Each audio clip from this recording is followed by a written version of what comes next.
Well, hello everyone, and welcome to the plot tour at the end of March. And it's been fairly typical weather for a March. It's a mix of lots of rain and cooler weather. But everything's been progressing quite well. The front here, we've got the sedums, iris, phlox. I have replaced the lavender that was rather pathetic there with a couple of different types of Hemeroculus. They seem to be doing okay. I had to remove the tulips because they had tulip fire, which seems to be on the increase. Not something we'd encountered before a couple of years ago. We still have spring bulbs coming, or have been already, with some of the daffodils being over now. So we have finally removed all the leeks, and I have put the blueberries sunken in their pots into the ground here under the net to also protect the new strawberries. They seem to be doing okay. So this bed has got some residues dying down. It's going to be waiting for, I think it's going to be the courgettes this year. And we've got a raspberry runner there from that can come across right from the path from the other side. So the blackcurrants and gooseberries are budding up rather well, and actually they're breaking into leaf as well. Rather nice. Hopefully get another good crop. Still a bit too early for us to have sown the carrots, so that's just waiting there. The strawberry runners we saved have all settled in quite well. We have got an awful lot of grass type weeds that I'll need to sort out. So the meadow bed is waiting. That it won't be long now before that gets sown.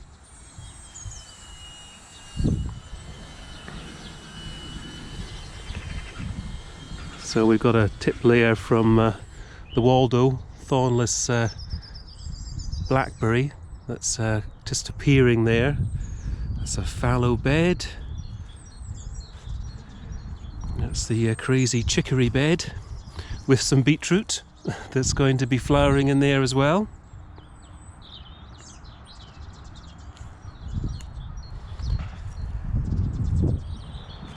So we've got a cover crop in there,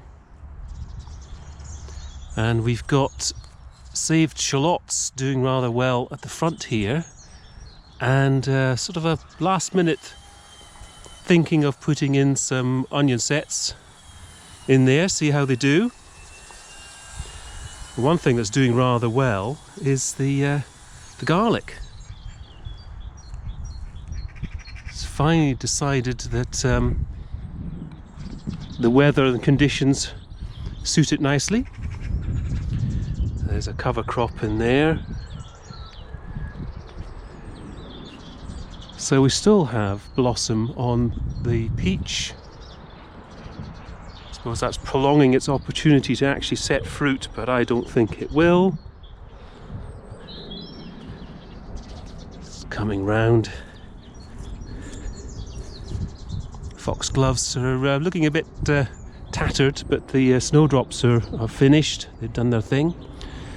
So the cherry tree has gone. It was definitely dead, but there was plenty of stuff going on in here anyway. We've got some lilies that are going extremely well at the back there.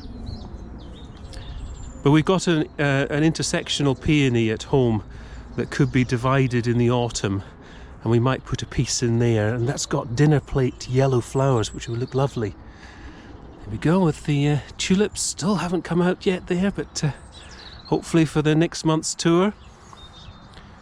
The bees have been absolutely loving the blossom on the rosemary. And the daffodils are now done here.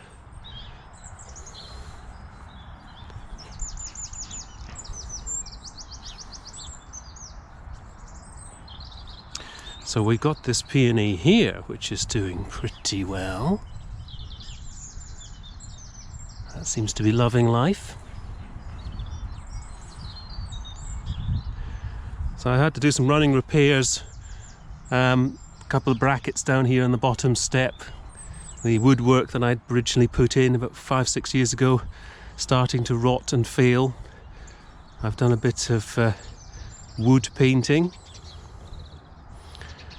We really think that the pond may well have a leak lower down, so that might be a bit of a disaster. It served us well, but unfortunately we've not had any frogs or toads or newts have taken interest in it. Asters looking good there. Too early for the dahlias to be showing any signs. We still have some daffodils to come.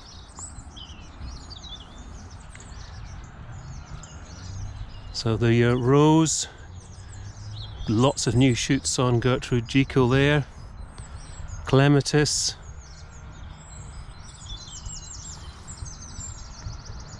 We've got the new, don't know if this was in last month, but that is the fragrant cloud rose. That's doing well. Unfortunately, this pot here was all done by the tulip fire. So we've got plenty of new growth coming up from the raspberries, and the Glencoe summer one seems to have survived its transplanting. Got an absolute forest of nigella and little daffodils to come, and some tulips coming out there underneath the plum trees, the super columns, all of which seem to have survived, unlike the cherry. So residues just breaking down here in the area for the sweet corn and the parsnips, and probably more leeks. So we've got some beans, field beans, broad beans, and some naturalised garlic clumps that we're trying to encourage. And we got our protected brassicas. Gosh, don't the leaves on that look lovely? They're about to start, well, they are bolting. That must be really frustrating for the pigeons. They can't get at them. Unlike these turnips, which, given half the chance, the pigeons around here, the wood pigeons, will just absolutely massacre them.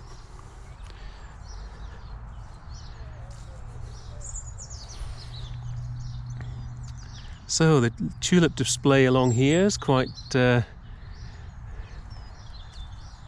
but not at its best quite yet.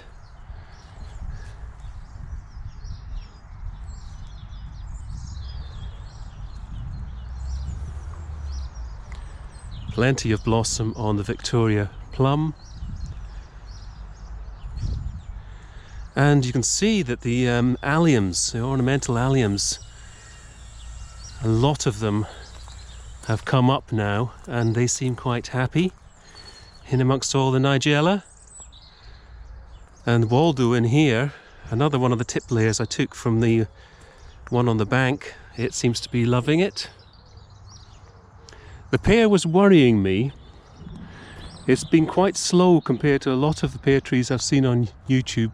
I was concerned it might be dead, but it's there, it's come through.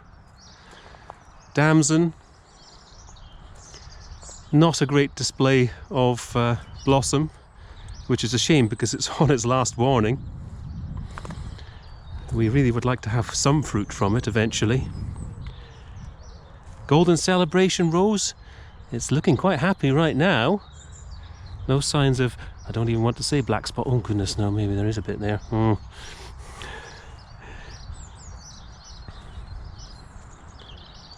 So the potato pots, we were just looking at our diary from last year. It looks like it's going to be a week on Thursday, around about the 4th or 5th of April, that the first earlies are going to go in. Oh, we've got lots of buds here.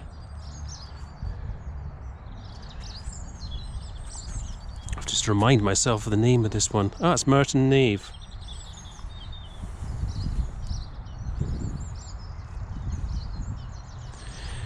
And the rhubarb is looking pretty good after having transplanted, well, split up so many crowns and transplanted them. And of course, as usual, I've put it far too close to the tabery there. And that is it, the end of the tour. I hope everyone's keeping well. I will catch you next month. Bye for now.